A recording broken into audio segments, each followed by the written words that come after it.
పిల్లలు అందరికీ praise the lord. Praise the lord ఎట్లా చెప్పాలి? ఇలా చెప్పాలి. ఇలా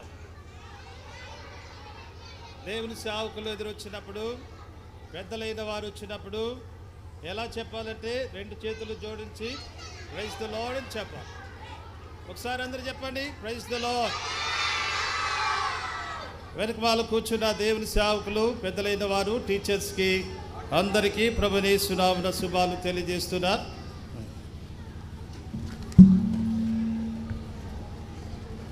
స్టోరీ చెప్పే సమయంలో దయచేసి టీచర్స్ పిల్లలు అల్లరి చేయకుండా జాగ్రత్తగా స్టోరీ వినేటట్టుగా మీరు చూడాలని ప్రభునామములో మనం చేస్తున్నాం.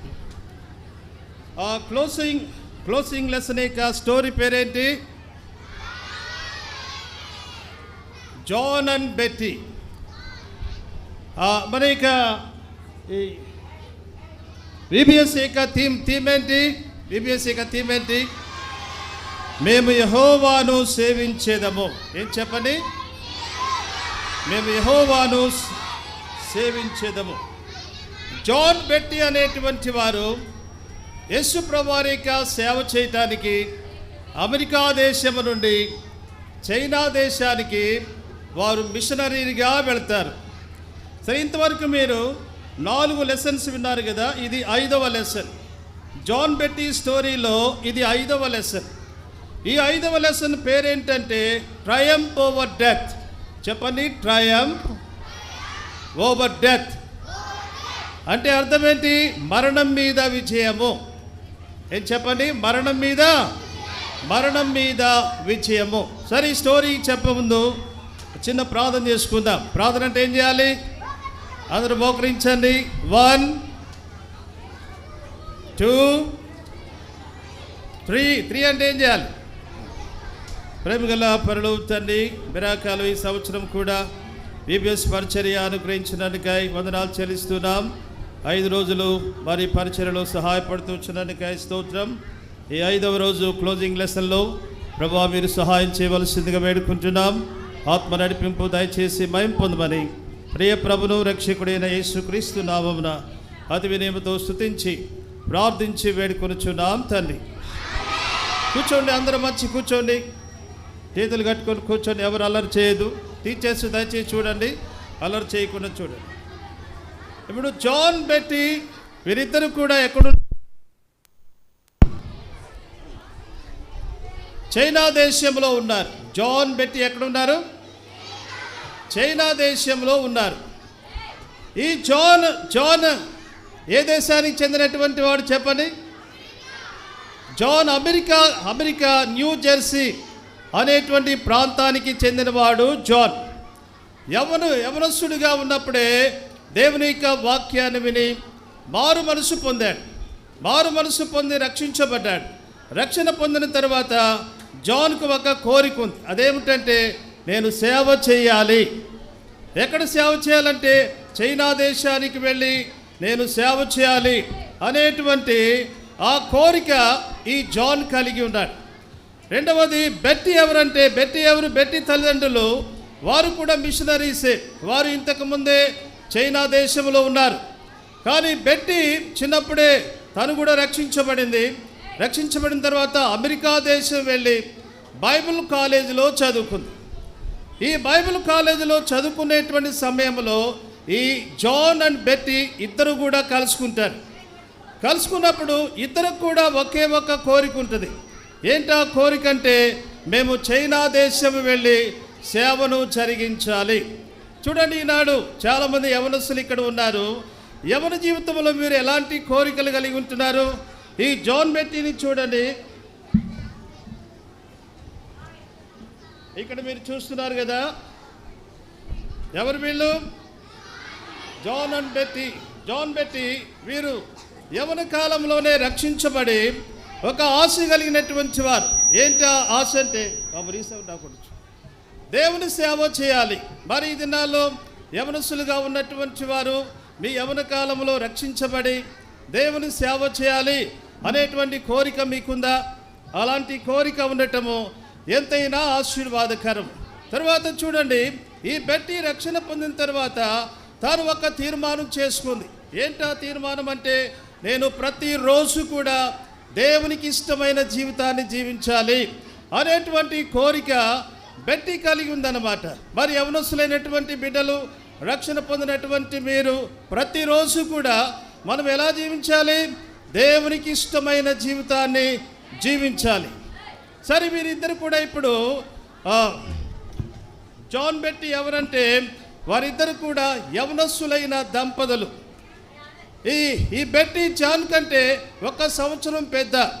తాను ముందుగానే అమెరికాలో బైబిల్ కాలేజీలో చదువు పూర్తి చేసుకొని తాను ముందుగా చైనాకు వెళ్ళిపోద్ది. దాని తర్వాత జాన్ కూడా చైనా దేశానికి వెళ్తాడు.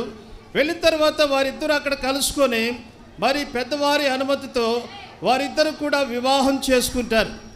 జాన్ బెట్టి ఇద్దరు కూడా వివాహం చేసుకొని చైనా దేశంలో వారు సేవ చేస్తూ ఉంటారు. చైనా దేశంలో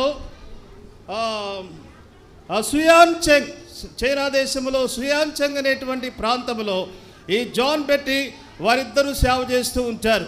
వారు సేవ చేస్తున్నటువంటి సమయంలో వారికి ఒక పాప పుడుతుంది. చూడండి, ఇక్కడ ఉంది కదా పాప. ఏం పేరు ఈ పాప పేరు?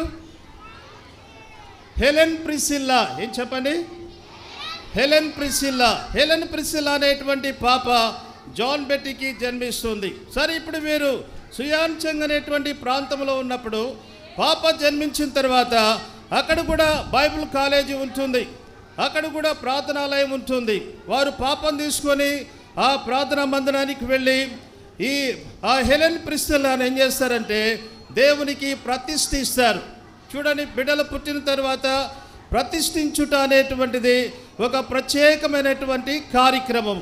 కాబట్టి జాన్ బెట్టి వారికి జన్మించినటువంటి హెలెన్ ప్రిసిల్లాను ఆ సుయాన్చెంగ్ అనేటువంటి ప్రాంతంలో ప్రార్థనా మందిరంలో వారు ఏం చేస్తారంటే ఆ యొక్క హెలెన్ ప్రిసిల్లాను ప్రభుకు ప్రతిష్ఠిస్తారు.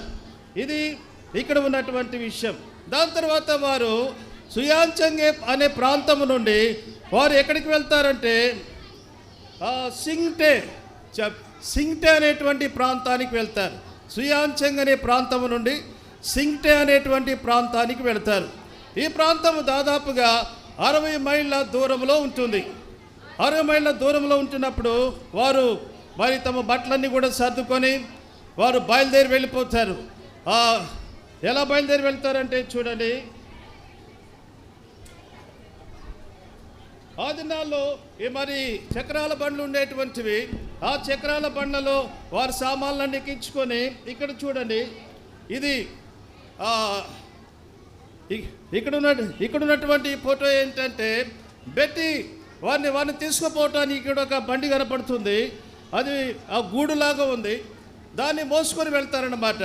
సరే, దాంట్లో వాళ్ళు ప్రయాణం చేసి ఏం చేస్తారంటే సుయాన్చెంగ్ అనే ప్రాంతం నుండి సింగ్టే అనేటువంటి ప్రాంతానికి వచ్చేస్తారు. ఎలా వస్తారంటే పర్వతాల మీదకుండా ప్రయాణాలు చేసుకుంటూ ఆ సింగ్టే అనేటువంటి ప్రాంతానికి వస్తారు. ఈ సింగ్టే అనేటువంటి ప్రాంతము ఒక లోయ లాంటిది. తర్వాత ఇది ఒక పట్టణం, ఒక చిన్న పట్టణం లాంటిది. అక్కడికి వచ్చిన తర్వాత వారు ఒక ఇంటిని అద్దెకి తీసుకొని అక్కడ వారు ఉండటానికి ప్రయత్నం చేస్తారు. అక్కడికి రాగానే ఆ ఇల్లంతా కూడా శుభ్రం చేసుకొని ఆ ఇంటిలో ఈ బెట్టి ఏం చేస్తుందంటే ఒక వాగ్దానం తగిలిస్తుంది. ఏంటి ఆ వాగ్దానం అంటే యేసుక్రీస్తు ఎన్నడూ తప్పిపోడు అనేటువంటి వాగ్దానము ఆ ఇంటిలో తగిలించుకుంటారు. దాని తర్వాత ఏం చేస్తారంటే సింగ్టే అనే ప్రాంతంలో ఉన్నప్పుడు వారు మోకరించి ప్రార్థన చేస్తారు. ప్రభువా, మేము ఈ ప్రాంతానికి సేవ చేయటానికి వచ్చాము, కాబట్టి ఇక్కడ ఏమి సంభవించినా సరే అంతా నీ ఇష్టము.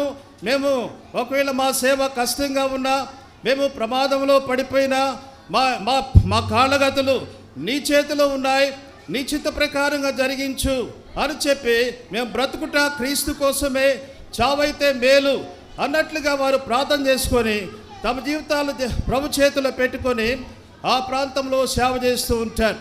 ఈ సింగ్టే అనేటువంటి ప్రాంతంలో సువార్త అందిస్తూ ఉంటారన్నమాట. దాని తర్వాత అక్కడ కూడా ఒక చిన్న మందిరం ఉంటుంది. ఆ మందిరానికి వెళ్ళి చూడండి, ఇది ఇక్కడ ఉన్నటువంటి పటం చూసారా, ఇది ఈ పటం. సింగ్టే అనేటువంటి ప్రాంతంలో వారు వచ్చిన తర్వాత అక్కడ ఒక మందిరం ఉంటుంది. ఆ మందిరానికి వెళ్ళి అక్కడ జాన్ ఏం చేస్తాడంటే దేవుని వాక్యాన్ని బోధిస్తాడు. అక్కడ ఉన్నటువంటి ప్రజలకు మరి సువార్తను అందిస్తూ ఉంటాడన్నమాట. దాని తర్వాత చూడండి,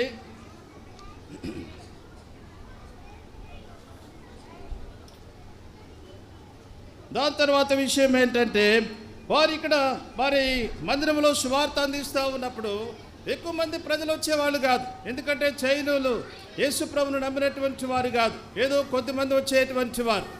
వారికి మరి సువార్త అందిస్తూ ఉండేటువంటి వారు అన్నమాట. దాని తర్వాత చూడండి, దాని తర్వాత ఇది అయిపోయిన తర్వాత వారు ఒకరోజు ఆ సింగిటే అనేటువంటి ప్రాంతంలో ఉన్నప్పుడు ఏం జరుగుతుందంటే ఈ కమ్యూనిస్టులు వారు ఉంటారు చూసారా, కమ్యూనిస్టు తిరుగుబాటుదారులు ఆ సింగిటే అనేటువంటి ప్రాంతానికి వస్తారు. సింగిటే అనేటువంటి ప్రాంతానికి వచ్చినప్పుడు ఈ వార్త మరి జాన్ బెట్టీకి తెలిసిపోద్ది. అక్కడ ఆ సింగిటే అనేటువంటి ప్రాంతానికి ఉన్న అధికారి గారు ఏం చేస్తారంటే ఈ జాన్ బెట్టీకి కబురు చేస్తారు, ఇదిగో మీరు జాగ్రత్తగా ఉండండి, కమ్యూనిస్టులు వస్తూ ఉన్నారు, దోపిడీదారులు వస్తూ ఉన్నారు, మీరు జాగ్రత్తగా ఉండాలని కబురు చేశారు. సరే, వాళ్ళు ఆ కబురు విని జాన్ ఇది నిజమా కాదా అని తెలుసుకోవటానికి బయటికి వెళ్ళి విచారణ చేస్తాడు. అది నిజమే. దాదాపుగా 1000 మంది కమ్యూనిస్టులు బయలుదేరి ఈ సింగ్టే అనే ప్రాంతానికి వచ్చేస్తున్నారు. వచ్చిన తర్వాత దాని తర్వాత చూడండి, ఇప్పుడు జాన్ బెట్టీ ఎక్కడున్నారని చెప్తున్నాను, సింగ్టే అనే ప్రాంతంలో ఉన్నారు. సింగ్టే అనే ప్రాంతంలో ఉన్నారు కాబట్టి ఈ యొక్క కమ్యూనిస్టు తిరుగుబాటుదారులు ఆ సింగ్టే అనే ప్రాంతానికి వచ్చి ఏం చేస్తున్నారంటే అక్కడ లూటీలు చేస్తున్నారు, అంటే దోపిడీ చేస్తున్నారు, మరి తుపాకులు కాలుస్తున్నారు. ఆ పట్టణం అంతా కూడా మరి భయానకాన్ని పుట్టిస్తూ ఉన్నారు. అలాగూ చేసుకుంటూ వారు ఏం చేశారంటే ఈ జాన్ బెట్టీ ఎక్కడైతే ఏ ఇంట్లో అయితే ఉన్నారో ఆ ఇంటికి వచ్చి తలుపు కొడతారు. తలుపు కొట్టినప్పుడు జాన్ తలుపు తీసి వారిని ప్రేమతో లోపలికి ఆహ్వానిస్తే దాని తర్వాత బెట్టీ కూడా టీ పెట్టి వారికి టీ ఇవ్వటానికి ప్రయత్నం చేస్తుంది, కానీ వారు టీ తీసుకోరు. దాని తర్వాత జాన్ దగ్గరకు వచ్చి ఈ కమ్యూనిస్టులు దురుసుగా మాట్లాడి నీ దగ్గర ఉన్న డబ్బంతా మాకి అని చెప్పి అడుగుతారు. అప్పుడు జాన్ తన దగ్గర ఉన్నటువంటి డబ్బు, తన దగ్గర ఉన్నటువంటి వస్తువులు అన్నీ కూడా వారు దోచుకొని వెళ్ళిపోతారు. దాని తర్వాత జాన్ బంధించి ఏం చేస్తారంటే వారు తీసుకొని వెళ్ళిపోతారు. దాని తర్వాత మరి ఆ బెట్టీని కూడా బంధించి వారు తీసుకొని వెళ్ళిపోతారు. దాని తర్వాత అక్కడి నుండి వారు సింగ్టే అనేటువంటి ప్రాంతం నుండి ఎక్కడ తీసుకుపోతారంటే మయోషివో అనే ఒక ప్రాంతం ఉంది, ఆ ప్రాంతానికి తీసుకుని వెళ్తారు. ఆ ప్రాంతానికి తీసుకొచ్చిన తర్వాత చూడండి,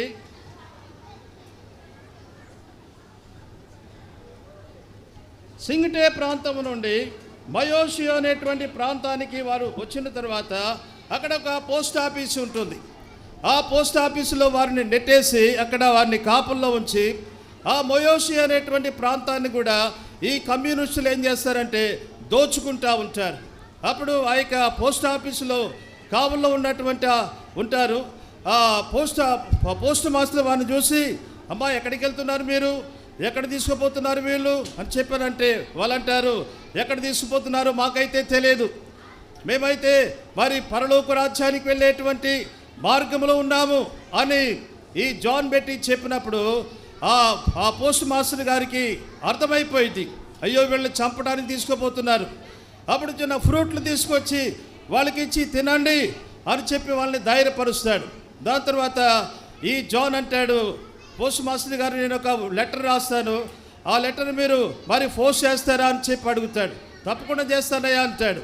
అక్కడ జాన్ ఏం చేస్తారంటే పై మిషనరీ హెడ్ క్వార్టర్స్కు రాస్తాడు, ఇదిగో మేము దొంగల చేతిలో చిక్కున్నాం, కమ్యూనిస్టుల చేతిలో చిక్కున్నాం, వారు మా డబ్బు దోచుకున్నారు, మాకున్న వస్తువులన్నీ కూడా దోచుకున్నారు, కాబట్టి మా పరిస్థితి ఇది అని చెప్పి వాళ్ళు ఏం చేస్తారంటే పై హెడ్ క్వార్టర్కి రాసినాను వాళ్ళు ఏం కూడా చేయలేకపోతారన్నమాట. దాని తర్వాత ఇక్కడ నుండి వారు చూడండి మరి ఒక చోటకి తీసుకొని వెళ్తారు. అక్కడ నుండి వారు మయోషి అనేటువంటి ప్రాంతంలో ఏం చేస్తారంటే ఒక కొండ ప్రాంతాన్ని ఈగల్ హిల్ అంటారు దాన్ని. ఈగల్ హిల్ అనేటువంటి ప్రాంతానికి వారిని తీసుకొని వెళ్ళిపోతారు. తీసుకొని వెళ్ళిపోయి అక్కడ ఒక పాడుబడ్డ ఇల్లు ఒకటి ఉంటుంది. ఆ పాడుబడ్డ ఇంట్లోనికి తీసుకొని వెళ్ళి జాన్ ఏం చేస్తారంటే మంచాన్ని కట్టేస్తారు. అలాగనే ప్రిసిల్లాను కూడా బెట్టీని కూడా అక్కడే ఉంచుతారు. అలాగూ మరి వారిని చంపడానికి తీసుకొని వెళుతున్నటువంటి సమయంలో ఒక విషయం జరుగుద్ది. ఏంటంటే అది ఇక్కడ చూడండి, ఇక్కడ జాన్ బెట్టీని వారు చంపడానికి తీసుకొని వెళ్తూ ఉన్నారు. చంపడానికి తీసుకొని వెళ్తూ ఉన్నప్పుడు ఇక్కడ ఒక వ్యక్తి అడ్డొస్తాడనమాట. అడ్డు వచ్చి అతని పేరు చాంగ్. అతడు ఆ ప్రాంతంలో మందులు మెడిసిన్ అమ్ముతూ ఉంటాడు. అతను గుర్తుపట్టి అడ్డొచ్చి, అయ్యా వీరిని తీసుకోపోవద్దు, వీరిని చంపొద్దు అని చెప్పి అడ్డొచ్చి వారిని బ్రతిమలాడుకుంటా ఉంటే ఆ కమ్యూనిస్టులు ఏం చేస్తారంటే, ఆ కమ్యూనిస్టు తిరుగుబాటుదారులు, ఆ దోపిడీదారులు ఏం చేస్తారంటే ఈ చాంగ్ను కూడా చంపేస్తారు, ఈ అబ్బాయిని కూడా చంపేస్తారు. దాని తర్వాత చూడండి, దాని తర్వాత వారు ఆ పాడుబడ్డ ఇంటిలోనికి ఆ జాన్ను బెట్టీని తీసుకొని వెళ్ళి ఏం చేస్తారంటే వాళ్ళు బట్టలన్నీ కూడా ఉప్పదీసేసి ఆ యొక్క మయోషు అనేటువంటి ప్రాంతంలో రోడ్ల మీద వారిని బట్టలు లేకుండా నడిపించి, రండి అందరూ వచ్చి చూడండి, ఈ ఇతర దేశాల నుంచి వచ్చిన ఈ దయ్యాలను మేము చంపబోతున్నాం, కాబట్టి మీరందరూ వచ్చి చూడండి అని చెప్పి ప్రకటన చేసుకుంటా ఈ జాన్ బెట్టీని ఊరేగించుకుంటా తీసుకొని వెళ్ళి ఆ యొక్క మరి పాడుబడ్డ ఇంటిలో వారిని కట్టేస్తారు. కట్టి రాత్రంతా ఉంచుతారనమాట. రాత్రంతా ఉంచి ఉదయకాలమందు ఏం జరుగుతుందంటే, ఉదయకాలమందు జాన్ ఏం చేశాడు, వారితో మాట్లాడదాము అని చూస్తాడు. వారితో మాట్లాడదామని చూస్తున్నప్పుడు అక్కడ ఉన్నటువంటి ఆ కమ్యూనిస్ట్ అధికారి అంటాడు, జాన్ నువ్వు మోకాళ్ళ మీదకి రా అని అంటాడు. మోకాళ్ళ మీదకి జాన్ ఎట్లా వస్తూ ఉండగానే వెనకమాల నుంచి ఖడ్గం తీసుకొని జాన్ తలను నరికేస్తాడు. ఆ కమ్యూనిస్టులు ఏం చేస్తారు, జాన్ తలను నరికేస్తాడు. అక్కడ బెట్టి ఎదుటిగానే జాన్ తలను నరికేస్తే బెట్టి కూడా మరి జాన్ బాడీ మీద పడి ఏడుస్తూ ఉంటే మరి వాళ్ళు ఏం చేస్తారంటే బెట్టి తలను కూడా నరికేస్తారు. ఇట్లాగున జాన్ బెట్టి ఇద్దరు కూడా మయోషు అనేటువంటి ప్రాంతంలో, ఈగల్ హిల్ అనేటువంటి ఆ ప్రాంతం పాడుబడ్డ ఇంటిలో ఈ కమ్యూనిస్టులు తీసుకొని వెళ్ళి వాళ్ళిద్దరిని కూడా అన్యాయంగా చంపేస్తారు. మరి ఇప్పుడు హెలెన్ ప్రిసిల్లా ఉంది కదా, చిన్నపిల్ల ఉంది కదా, ఆ బిడ్డను మాత్రం వారు చంపలేదు, అక్కడే వదిలేసి వెళ్ళిపోతారు. దాని తర్వాత ఎప్పుడైతే ఇది జరిగిందో అక్కడ చైనా దేశంలో కమ్యూనిస్టులకు, దాని తర్వాత అక్కడ ఉన్నటువంటి మిలిటరీ వారికి యుద్ధం జరుగుతుంది. యుద్ధం జరిగినప్పుడు చాలామంది కొండలకు పారిపోతారు. కొండలకు పారిపోయినప్పుడు మయోషు అనేటువంటి ప్రాంతంలో కొంతమంది పాస్టర్స్ ఉన్నారు. వారిలో ఒక ఆయన పేరు లో అన్నమాట. లో అనే పాస్టర్ గారు ఉన్నాడు. ఆయన కొండల మీదకి వచ్చినప్పుడు ఎవరో ఆయనతో చెప్తాడు, అయ్యా ఇద్దరు మిషనరీలను ఈ కమ్యూనిస్టులు తీసుకొని వెళ్ళి ఆ కొండ మీద పాడుబడ్డ ఇంటిలో వారిద్దరిని చంపేశారు అని చెప్పినప్పుడు ఆ లో పరిగెత్తుకుంటా వెళ్ళి ఆ ప్రాంతాన్ని చూస్తాడు. ఆ ప్రాంతాన్ని చూసినప్పుడు ఈ జాన్ బెట్టి ఇద్దరు కూడా తలలు నరికేయబడి ఆ పర్వతం మీద పడవేయబడి ఉంచారు. అప్పుడు ఈ లో అనేటువంటి సువార్థికుడు ఏం చేస్తాడంటే వారిద్దరిని కూడా మరి మయోషియో ప్రాంతానికి తీసుకొని వచ్చి వారి కోసమై మరి సమాధి పెట్టెలను చేపించి, ఈ లో అనేటువంటి సువార్థికుడు ఏం చేస్తాడంటే జాన్ తలను నరికేశారు కదా, ఆ బెట్టి తలను కూడా నరికేస్తే మళ్ళీ ఏం చేస్తాడంటే ఆ తలను బాడీకి కుట్టేస్తాడనమాట. కుట్టేసి ఆ సమాధి పెట్టెలో పెట్టి అందరికీ వాక్యం చెబుతాడు, సువార్త చెబుతాడు. చూడండి ఈ మిషనరీ చూడండి, యవనస్తులైన మిషనరీ చూడండి, ఇతర దేశాల నుండి ఇదిగో మన దేశానికి వచ్చారు, దేవుని గురించి చెప్పడానికి వచ్చారు, దేవుని ప్రేమను గురించి చెప్పడానికి వచ్చారు, మన బ్రతుకులను మార్చడానికి వచ్చారు. చూడండి ఏ రీతిగా వీరు మన కోసమై బలిదానం అయిపోయారు అని చెప్తా ఉన్నప్పుడు అక్కడ కూడి వచ్చిన ప్రజలందరూ కూడా ఏడవటం మొదలు పెడతారు. అందరూ కూడా ఏడవటం మొదలు పెడతారు. అలాగున లో అనేటువంటి ఆయన ఆ జాన్ బెట్టి యొక్క సమాధి కార్యక్రమాన్ని మంచిగా జరిగించడం అనేది జరిగిస్తారు. దాని తర్వాత ఇప్పుడు ఈ ప్రిసిల్లా, హెలెన్ ప్రిసిల్లా ఎక్కడుంది అని చూస్తే ఆ పర్వతం మీద ఆ పాడుబడ్డ ఇంటిలో ఒక చోట హెలెన్ ప్రిసిల్లా మరి ఏడుస్తూ ఉంటుంది. ఏడుస్తూ ఉంటే అప్పుడు లో వెళ్ళి ఆ పాపను తీసుకొని వస్తాడు. తీసుకొచ్చి చూడండి ఇక్కడ హెలెన్ ప్రిసిల్లాను తీసుకుని రావటం అన్నమాట. హెలెన్ ప్రిసిల్లాను తీసుకొని వస్తారు. తీసుకొని వచ్చిన తర్వాత ఇంకా ఏం చేస్తారంటే, దాని తర్వాత హెలెన్ ప్రిసిల్లాను మరి వాళ్ళ అమ్మమ్మ తాతయ్య అంటే బెట్టి యొక్క తల్లిదండ్రులు ఉంటారు కదా, వాళ్ళకి అప్పచెప్తారు. అప్పుడు వారు బాధ్యత తీసుకొని హెలెన్ ప్రిసిల్లాను వారు మరి పెంచుతూ ఉంటారు. అలాగున హెలెన్ ప్రిసిల్లా తల్లిదండ్రులు లేనిదై అమ్మ తాతయ్య దగ్గర ఉండి అక్కడ మంచిగా చదువుకొని తాను కూడా మరి బైబిల్ కాలేజీలో లెక్చరర్గా కొంతకాలం పనిచేసింది. దాని తర్వాత తాను ఎడిటోరియల్ మరి పత్రికా విలేకరిగా తాను మరి ఆ ఉద్యోగాన్ని సంపాదించుకొని తర్వాత తాను స్థిరపడుతుంది.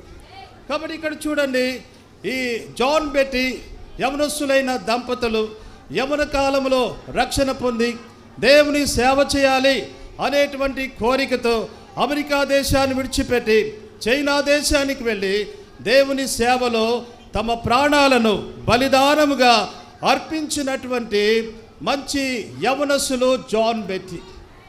కాబట్టి ఎప్పుడైతే మరి వీరి యొక్క మరణ వార్త ఇలాగున జాన్ బెట్టి చైనా దేశంలో చంపబడ్డారు, హతసాక్షులైపోయారు అనేటువంటి వార్త పత్రికల్లో మ్యాగజైన్లో అన్ని చోట్ల వినబడ్డప్పుడు, అమెరికాలో వినబడ్డప్పుడు చాలామంది బాధపడతారు. బాధపడి అనేక మంది యవనస్తులు ముందుకు వస్తారు. మేము వెళ్తాము, మేము బెట్టి స్థానంలో జాన్ స్థానంలో మేము వెళ్ళి సేవ చేస్తామని చెప్పి అనేక మంది యవనస్తులు ముందుకు వస్తారు. ఇలాగున ఈ జాన్ బెట్టి వారిద్దరూ కూడా యవన కాలంలో రక్షించబడి దేవుని సేవ నిమిత్తమై చైనా దేశం వెళ్ళి సువార్త సేవలో తమ ప్రాణాలను అర్పించి ఎంతో స్ఫూర్తిగా మాదిరిగా నిలిచారు యవనస్తులైనటువంటి జాన్ బెట్టి. దాని తర్వాత చూడండి, వాళ్ళు చనిపోయిన తర్వాత అమెరికా దేశంలో ఒక జ్ఞాపకార్థ కూడిక పెడతారు. అమెరికా దేశంలో జాన్ బెట్టి చనిపోయిన తర్వాత హతసాక్షులైన తర్వాత అమెరికా బైబిల్ స్కూల్లో బైబిల్ కాలేజీలో అక్కడ వారి జ్ఞాపకార్థ కూడిక పెట్టి వాక్యం చెప్పిన తర్వాత దాదాపుగా 700 మంది అంతకంటే ఎక్కువ మంది అయిన యవనస్తులు ముందుకొచ్చి మేము కూడా సేవ చేస్తాం, మేము కూడా జాన్ వలే బెట్టి వలే దేవుడు ఎక్కడ పంపిస్తే అక్కడ పోతాం, మేము కూడా సేవ చేస్తామని చెప్పి ఈ జాన్ బెట్టి ఆ యొక్క జ్ఞాపకార్థ కూడికలో ముందుకొచ్చి అనేక మంది యవనస్తులు దేవుని సేవ కోసమై తీర్మానం చేసుకుంటారు. చూడండి, జాన్ బెట్టి వారి యవ్వన కాలమును ప్రభు కొరకై సమర్పించి ఎలాగూ ప్రభు సేవలో ప్రాణాలు అర్పించి అనేకులకు మాదిరిగా నిలిచారు, అనేకులకు స్ఫూర్తిగా నిలిచారు. వారి యొక్క మరణ వార్త విని అనేక మంది యవనస్తులు మేము కూడా వారి వలె సేవ చేస్తాము అని ముందుకొచ్చారు. కాబట్టి ఈ స్టోరీ వింటున్నటువంటి యవనస్తులారా, వారి చిన్నలారా, మరి మీ యొక్క కోరిక ఏంటి? మీ యవన కాలంలో రక్షించబడ్డారా? మారు మనసు పొందారా? మరి దేవుని సేవ చేయాలి అనేటువంటి ఒక కోరిక కలిగి ఉంటున్నారా? మేము కూడా దేవుడు మమ్మల్ని ఎక్కడ పంపిస్తే అక్కడికి వెళ్ళి సేవ చేస్తాము అనేటువంటి ఆశ కలిగి ఉన్నారా? జాన్ బెట్టి వారు యవన కాలంలో రక్షణ పొంది దేవుని సేవ కొరకే సమర్పించి చైనా దేశంలో ఎక్కడైతే కమ్యూనిస్టులు ఉన్నారో, ఎక్కడైతే దోపిడీదారులు ఉన్నారో, ఎక్కడైతే ఇతర దేశస్తులను సువార్త చెప్పే వారిని చంపేస్తారు, అలాంటి స్థలాలకు వెళ్ళి సేవ చేసి తమ ప్రాణాలను బలిదానంగా అర్పించి మాదిరిగా నిలిచినటువంటి వారిగా ఉన్నారు. కాబట్టి ఈ మధ్యాహ్న కాలం ముందు ప్రియులరా, ఈ బెట్టి చూడండి, బెట్టి గురించి ఒక మాట చెప్పి నేను ముగిస్తాను. ఏంటి ఆ మాట అంటే, బెట్టి చదువుకున్న తర్వాత తను ఒక లెటర్ రాసింది. ఏమి రాసిందంటే, దేవుడు నాకు ఇచ్చినటువంటి ఈ ఒక్క జీవితము చాలా విలువైందిగా నేను జీవించాలి, నా దేవునికి ఈ లోకానికి మరి ఆ మహిమ తెచ్చేటువంటి ఒక విలువైన జీవితాన్ని జీవించాలని చెప్పి చదువుకున్న తర్వాత బెట్టి లెటర్ రాసింది. ఎప్పుడైనా యవనస్తులారా మీ జీవితాల్లో ఇటువంటి ఆలోచన కలిగి ఉన్నారా? మీరు మంచిగా చదువుకొని రక్షణ పొందిన తర్వాత ఇదిగో దేవుడు నాకు ఇచ్చినటువంటి ఈ ఒక్క జీవితము ఈ లోకంలో దేవునికి మహిమార్థంగాను అనేకులకు ఆశీర్వాదకరంగా నేను జీవించాలి అనే ఆలోచన ఎప్పుడన్నా యవనస్తులుగా మీరు కలిగి ఉన్నారా? అలా లేకపోతే ఈ మధ్యాహ్న కాలమందు జాన్ బెట్టి యొక్క స్టోరీలో నుండి దేవుడు మిమ్మలను ప్రేరేపించునుగాక. జాన్ బెట్టి వలె మీరు కూడా దేవుని సేవ చేయటానికి, దేవుడు ఎక్కడ పంపిస్తే అక్కడ వెళ్ళటానికి మీరు కూడా ఆశ కలిగి అలాగ ముందుకొచ్చినట్లు పరిశుద్ధాత్మ దేవుడు మిమ్మలను ప్రేరేపించునుగాక. కాబట్టి ఈ లెసన్ యొక్క పేరేంటంటే ట్రయంఫ్ ఓవర్ డెత్. ట్రయంఫ్ అంటే మరణం మీద విజయం. అంటే అర్థం ఏంటి? ఈ జాన్ బెట్టీలో మరణం మీద విజయం అంటే భౌతిక సంబంధమైన మరణం మీద విజయాన్ని పొందుకొని వారు విజయవంతంగా పరలోక రాజ్యాన్ని చేరుకున్నారు. నిజంగా జాన్ బెట్టి మంచి యవనస్తులు, దేవుని సేవ చేసినటువంటి వారు, ప్రభు కొరకే జీవించినటువంటి వారు. ఈనాడు సేవలో ఉన్నటువంటి భార్యాభర్తలైన వారు, దేవుని సేవకులైన వారు కూడా జాన్ బెట్టి లాంటి మాదిరికరమైన సేవ. వారిద్దరు చూడండి, ఇద్దరికి ఒకే మనసు, ఒకే సమర్పణ, ఒకే ఆలోచన. వారి ప్రభు కొరకే జీవించాలన్న తపన, ఆత్మల గురించిన భారము, ఇవన్నీ కూడా కలిగి వారు మంచి సేవ చేసి మరణాన్ని పొందుకొని విజయాన్ని పొందుకొని పరలోక రాజ్యాన్ని చేరుకున్నారు. కాబట్టి ఇక్కడ కూర్చున్న మనం కూడా పెద్దలేమి, యవనస్తులేమి, చిన్నలేమి, పరిశుద్ధాత్మదేవుడు మిమ్మల్ని కూడా ప్రేరేపిస్తే దేవుని సేవ చేయటానికి ముందుకు రావాల్సిందిగా ప్రభునామములో మనవి చేస్తున్నాం. ప్రార్థన చేసుకుందాం. మోకరించండి, మోకరించండి. ఒక్క నిమిషం మౌనంగా మోకరించండి. ముఖ్యంగా యవనస్తులు, పెద్దవాళ్ళు. ఈ జాన్ బెట్టి స్టోరీ 5 రోజులుగా మీరు వింటూ వచ్చారు.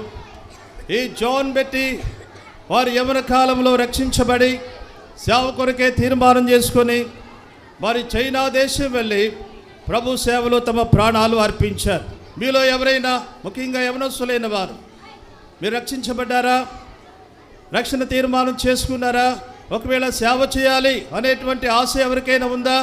అలాంటి వారు ఎవరైనా ఉన్నట్లయితే వారు మనసు పొంది రక్షణ పొంది ఆనాడు మరి బెట్టి ఆ జాన్ యొక్క మరణాన్ని విని అనేక మంది యవనస్తులు మేము సేవ చేస్తాం అని ముందుకొచ్చినట్టుగా ఈ మధ్యాహ్న కాలం మందు బెరాక మందిరములో, ఈ VBSలో ఎవరైనా యవనస్తులు మేము కూడా దేవుని సేవ చేస్తాం అని ఆశ కలిగి ముందుకొచ్చి వారు ఎవరైనా ఉన్నట్లయితే కుడి చేతిని పైకి చూపించాలి.